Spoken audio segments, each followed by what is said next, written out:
Hi friends, అందరు ఎలా ఉన్నారు? Welcome back to Shailu world. ఈరోజు నేను సేమియా సగ్గుబియ్యం ఎలా తయారు చేసుకోవాలో చూపించాలనుకుంటున్నాను.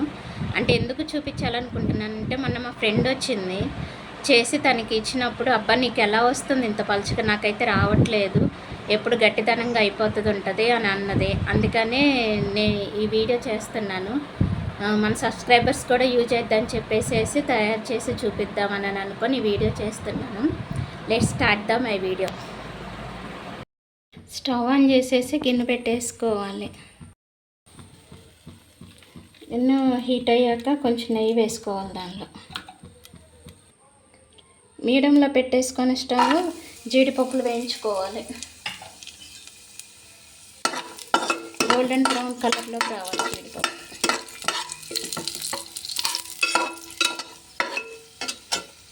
వేగిపోయినాయి కదా, ఈ ప్లేట్లో తీసేసుకోవాలి. ప్లేట్లో తీసేసుకొని ఆ ప్లేట్లో జీడిపప్పు పక్కన పెట్టేసుకొని అదే గిన్నెలో కొంచెం నెయ్యి వేసేసుకొని సేమియా వేయించుకోవాలి.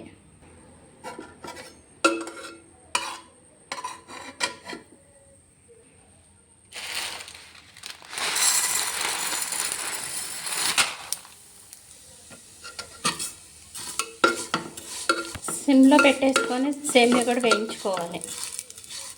గ్యాస్ సిమ్లోనే ఉండాలి ఇవన్నీ వేయించుకునేటప్పుడు. హైలో పెట్టేసేస్తే సేమియా మాడిపోయిద్ది, అప్పుడు టేస్ట్ ఉండదు. చూడండి, సేమియా అయిపోయింది, ప్లేట్లో తీసేసుకోవాలి.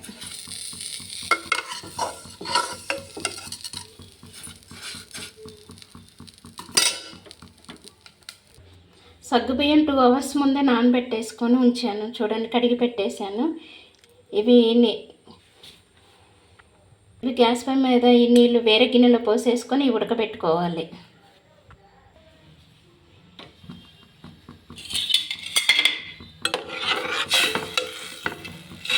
ఇవి ఉడకాలి బాగా.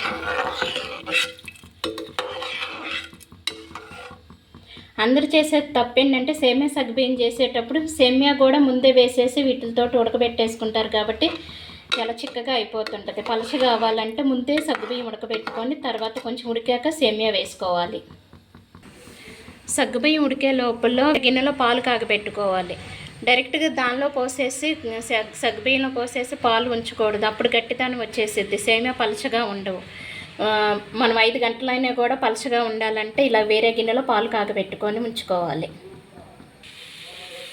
పాలు కాగిపోయినాయి, గ్యాస్ కట్టేసుకొని పక్కన పెట్టుకోవాలి. పాలు బెల్లం తురిమి పెట్టుకొని దానిలో కొంచెం నీళ్ళు పోసేసుకొని బెల్లం కరగబెట్టుకోవాలి. ఇసుక చెత్త ఏదైనా ఉంటుంది కాబట్టి ముందు కరగబెట్టుకొని పక్కన పెట్టుకొని వడపోసుకోవాలి బెల్లాన్ని కరిగిన తర్వాత. సగ్గుబియ్యం ఇలా లావైనప్పుడు సేమియా వేసేసుకొని ఉడకబెట్టుకోవాలి. ముందే కంబైన్ చేసేస్తే ఏంటంటే చిక్కదనం వచ్చేసేస్తుంది, బాగా పలుసుగా గట్టిదనం అయిపోద్ది ఒక 5 నిమిషాల్లోనే. అందుకనే సగ్గుబియ్యం 50% ఉడికాక సేమియా వేసుకొని కూడా ఉడకబెట్టుకోవాలి. బెల్లం కరిగిపోయింది, వడపోసేసుకుందాము. ఓకే, ఈ క్లాత్ ఏం పడట్లేదుగా.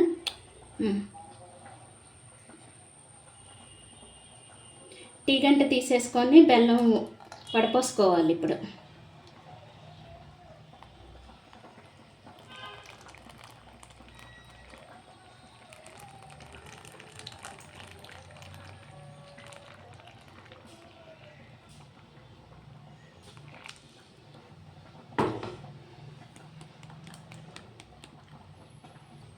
వడపోసుకున్నాం కదా, ఇది సగ్గుబియ్యం సేమియా ఉడికినాయి కాబట్టి దీనిలో పాలు పోసుకోవాలి. ఇందాక మనం కాగబెట్టుకొని ఉంచుకున్నాం కదా పక్కన పెట్టి గిన్నెలో, ఆ పాలు పోసుకోవాలి.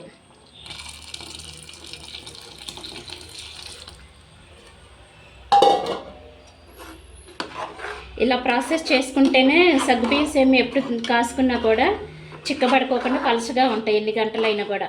నేను చెప్పినవన్నీ ఫాలో అవుతున్నారంటే ఈ టిప్స్ అన్నీ బాగుంటుంది, మీకు కూడా చేసుకోండి ఇంట్లో.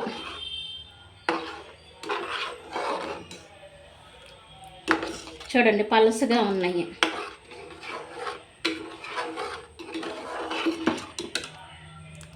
నేను చెప్పిన ప్రాసెస్లో చేసుకుంటే చాలా పలుసగా ఉంటాయి, చిక్కదనం అనేది రాదు అసలుకి. పోసేసుకుంది, ఎక్కువసేపు ఉంచే పని లేదు. జస్ట్ అలా ఒక్క ఉడుకు వస్తే చాలు. ఇందాక మనం బెల్లం కాగబెట్టి పెట్టుకున్నాం కదా, ఆ బెల్లాన్ని ఇప్పుడు పోసేసుకోవాలి, బెల్లం పాకం.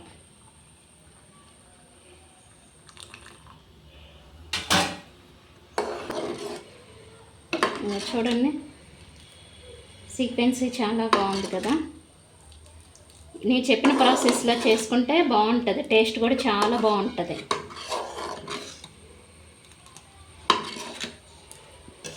దీనిలో ఇందాక మనం జీడిపప్పు వేయించి పక్కన పెట్టుకున్నాం కదా, వాటిని కూడా వేసేసేయాలి.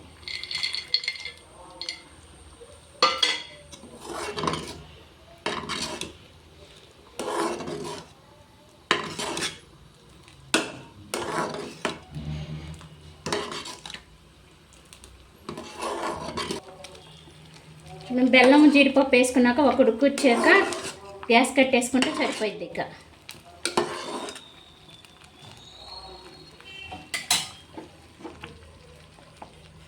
మూత పెట్టేసుకోవాలి.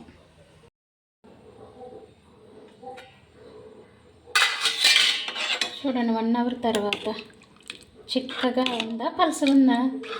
పలుసగానే ఉంది. ఇంకా 1 అవర్ తర్వాత కూడా